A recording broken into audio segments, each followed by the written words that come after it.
사슴 시낸 물을 찾아 헤매이듯이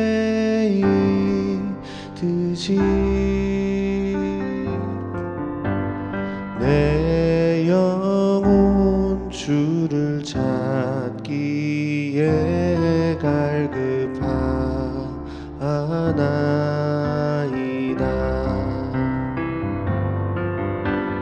목마른 사슴 시낸 물을 찾아 헤매이듯이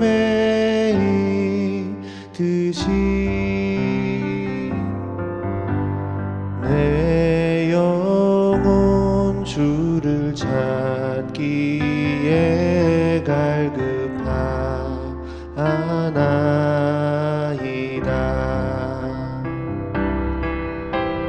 주님만이 나의 힘, 나의 방패, 나의 참 소망, 나의 몸 정성 다 바쳐서 주님 경배합니다.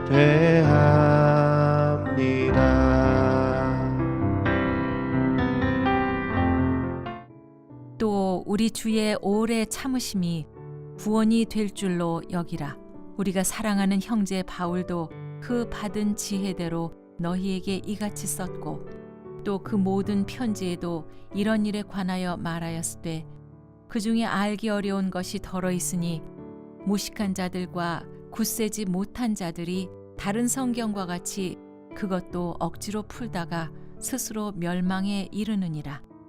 사도 베드로는 이 편지를 마무리하면서 그리스도의 재림이 없다 하는 이 거짓된 자들의 미혹에 넘어가지 말 것을 다시 한번 말을 하고 있습니다.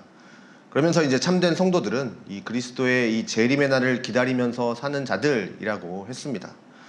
자, 그리스도의 재림이 올 것에 대해서 이렇게 소망하지만 그러나 이 시간이 지나도 속히 오지 않는 것처럼 여겨지는 것.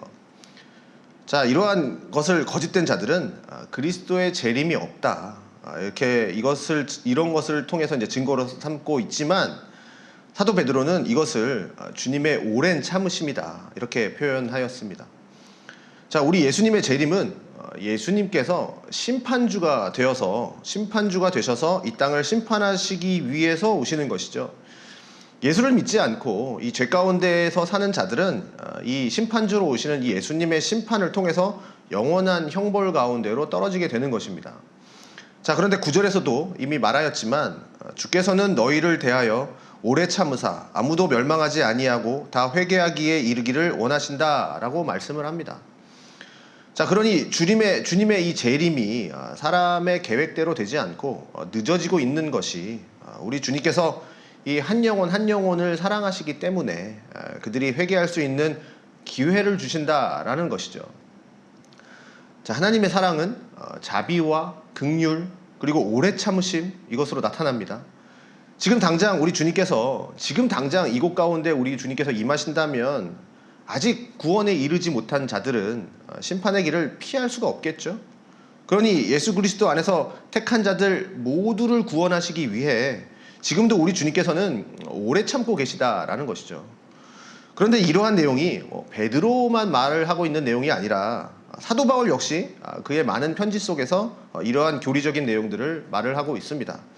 자, 로마서 9장 22절 23절에는 만일 하나님이 그의 진노를 보이시고 그의 능력을 알게 하고자 하사 멸하기로 준비된 진노의 그릇을 오래 참으심으로 관용하시고 또한 영광 받기로 예비하신 바 긍휼의 그릇에 대하여 그 영광의 풍성함을 알게 하고자 하셨을지라도 무슨 말을 하리요? 라고 말을 하고 있습니다. 자, 멸하기로 예정된 자에게 관용을 베푸시는 것, 이거는 선택된 자들을 구원함에 있어서 그 하나님의 능력과 자비를 보여주기 위함입니다. 자, 이러한 바울의 가르침, 이 베드로가 말하고 있는 것과 같은 이것들이 바울의 많은 편지 속에서 이제 나타나고 있는데요. 그런데 이 바울의 이러한 가르침 중에서 이제 이해하기 어려운 것들이 덜어 있습니다. 베드로가 이와 같은 것을 언급하는 것을 봤을 때 베드로도 이 바울 사도의 서신들을 읽었거나 또 그 내용을 알고 있는 것 같습니다. 그것은 베드로가 이 편지를 쓰고 있는 이 당시에도 바울 서신들이 이 사도들에게 널리 지금 읽혀지고 있고 또 교회 안에서도 공식적으로 이렇게 읽혀지고 있다는 것을 우리는 좀 알게 됩니다. 그러면 이렇게 알기 어렵다라는 거, 사람의 이성으로 알기 어려운 내용일 수도 있고 또 이해하고 해석하기 어려운 글, 그런 의미일 수도 있습니다. 그러니 바울이 쓴 이 편지들이 알기 어려운 것들이 덜어 있는데, 그런데 이것은 거짓된 자들, 그러니까 미혹된 자들, 거짓 교사들, 이러한 사람들이 바울이 쓴 편지를 이해하지 못하고 있다라는 것이죠. 그런데 이들이 성경에서는 지금 이렇게 말을 하고 있죠. 무식한 자들과 굳세지 못한 자들이 다른 성경과 같이 그것도 억지로 풀다가 스스로 멸망에 이른다라고 하고 있습니다. 자, 이 무식한 자들, 굳세지 못한 자들을 거짓 교사들이라고 우리는 볼 수가 있고 또는 이들에게 미혹된 사람들이라고 볼 수가 있습니다. 자, 무식한 자들은, 이 무식한 자들이라는 것은 단순히 그냥 뭐 무지하다 이런 뜻이 아니라 적절한 교육을 받지 못했다라는 뜻도 됩니다. 그래서 이 어려워 보이는 이런 구절, 이거를 제대로 이해할 수 없는 구절들을 이거를 바르게 해석하기 위해서 사도적인 가르침 또는 신앙적인 가르침 또 이런 것들을 우리가 바르게 이해하기 위해서 배워야 되는데 그런 것을 전혀 배우지 않은 사람들입니다. 또 굳세지 못한 자들은 이 신앙에 대한 이해와 경험이 이게 너무 이제 조각조각 피상적이어서 쉽게 이렇게 잘못된 길로 떨어지는 이런 불완전한 사람들, 그러니까 교회의 진리를 굳게 붙들고 있지 않은 사람들, 이러한 사람들이 되겠습니다. 자, 그래서 이 바울의 편지, 또 그 당시에 읽혀지고 있었던 이 구약의 성경들, 자, 이러한 것들을 억지로 풀다가 스스로 멸망에 이르게 되었다. 자, 이것은 이 성경의 내용을 하나님이 주신 말씀대로 제대로 이해하려고 했던 것이 아니라 그냥 자신들의 뜻대로, 그냥 자신들의 뜻으로 이 내용을 곡해해서 이해하고 있었다라는 것이죠. 자, 성경을 해석할 때 자기의 뜻대로, 그냥 자의대로 해석할 수가 없죠. 성경은 하나님의 말씀이니 성령의 이 조명을 통해서 하나님의 은혜를 통해서 우리가 배워야 하는 것이고 또 가르침을 받아야 하는 것이죠. 그런데 이 거짓된 자들, 이렇게 미혹된 자들은 이 성경의 내용을 가지고 그냥 자기 나름대로 그렇게 풀어가 버린 겁니다. 그렇다 보니 이 예수 그리스도의 재림에 대한 약속이 우리 가운데 분명히 주어졌지만 자기들 나름대로 그냥 그것을 성경을 해석하다 보니 그리스도의 재림은 없다라고 하는 것이고 믿음으로 구원을 받는 거지만 그것을 또 자기 나름대로 해석을 해서 풀어가니 믿음으로 구원받는 것이 아니라 율법으로 구원받는 것으로 이렇게 풀어지는 것이고 이렇게 잘못된 내용으로 성경을 곡해하고 있는 겁니다.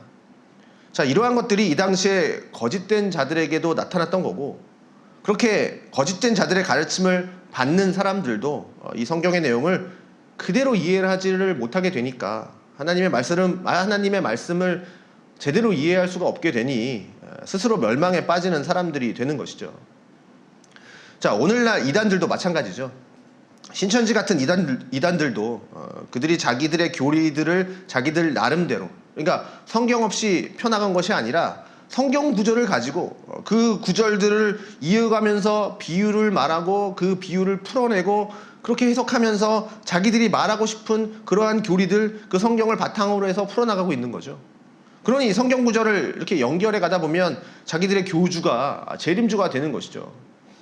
그래서 이렇게 억지로 풀어가면 이 잘 모르는 사람들이 봤을 때는 야, 이것이 굉장히 그럴듯해 보이고 또 그것이 성경의 말씀인 것 같고 또 그것이 진리인 것 같아서 그렇게 넘어가게 되지만 그런데 그것은 곧 스스로 멸망에 이르게 되는 길이다라는 것입니다.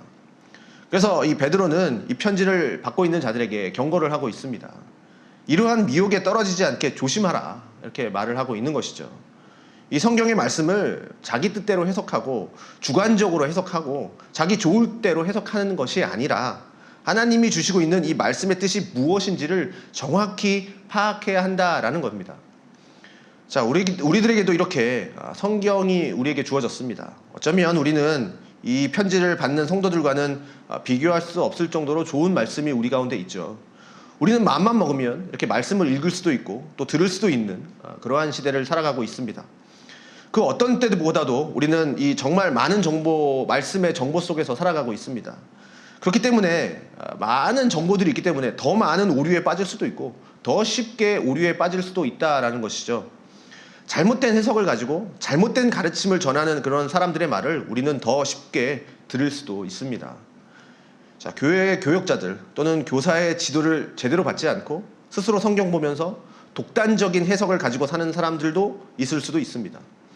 자, 그렇게 우리는 분명 하나님께서 우리 공동체 가운데 허락하신 이 하나님의 말씀이 무엇인지를, 이 하나님의 말씀이 뜻하는 것이 무엇인지를 정확하게 배우고, 이 하나님의 말씀이 말하고 있는 이 교리적인 내용을 벗어나서 자의적으로 해석하면 안 되고, 그 교회에서 전통적으로 가르치고 있는 내용과 또 성령의 역사하심과 그 은혜를 통해서, 그리고 하나님이 주신 이 감화를 통해서, 그리고 목회자와 교사를 통해서 분명하게 이것을 배워나가는 것을 통해서 이 말씀의 뜻을 분명하게 알아가는 것이 필요합니다. 자, 그래서 이것이 우리에게 멸망의 길로 주어지는 것이 아니라 구원의 길을 열어주신 유일한 하나님의 말씀인데, 이것을 잘못 사용해서 이렇게 멸망의 길에 이르는 것이고, 또 거짓된 길에 이르고 잘못된 길에 빠지면 안 되는 것이죠. 자, 그렇게 우리는 늘 말씀 앞에 우리가 겸손하고, 또 하나님께서 우리에게 말씀에 깨달을 수 있는 이 조명의 은혜를 허락하여 주셔서 이 말씀을 바르게 깨닫게 하여 주시도록 그렇게 또 간구하며 기도하며 그렇게 이 말씀 앞에서 살아가야 하는 것이죠. 자, 이 그리스도의 재림이 없다라고 말하는 이 거짓된 자들, 그들에게 미혹되지 말아야 할 것은 바로 이렇게 하나님의 말씀을 바르게 이해하고 있을 때 가능한 일입니다. 자, 그러니 우리도 이 시대를 살면서 이 그리스도의 재림뿐만 아니라 다양한 것들로 우리를 미혹하고 유혹하는 이 시대를 살아가고 있을 때 하나님의 말씀 앞에서 우리가 좀 겸손히 서서 그 말씀 앞에서 흔들리지 않는 그런 견고한 신앙을 가진 사람들이 되어야 할 것입니다. 자, 그러니 오늘 하루도 이 하루를 살면서 그 하나님의 말씀을 의지하고 그 하나님의 말씀을 붙들면서 사는 그런 겸손한 그리스도인들이 되기를 주님의 이름으로 소망합니다. 기도하겠습니다. 하나님 감사합니다. 오늘도 말씀을 따라 살기 위해 우리가 하루하루를 살아갑니다. 우리 하나님께서 우리를 긍휼히 여겨주시고 또 우리의 기도를 들어주셔서 우리가 더 가까이 하나님 앞에 나아갈 수 있도록 인도하여 주시옵소서. 예수님의 이름으로 기도합니다. 아멘.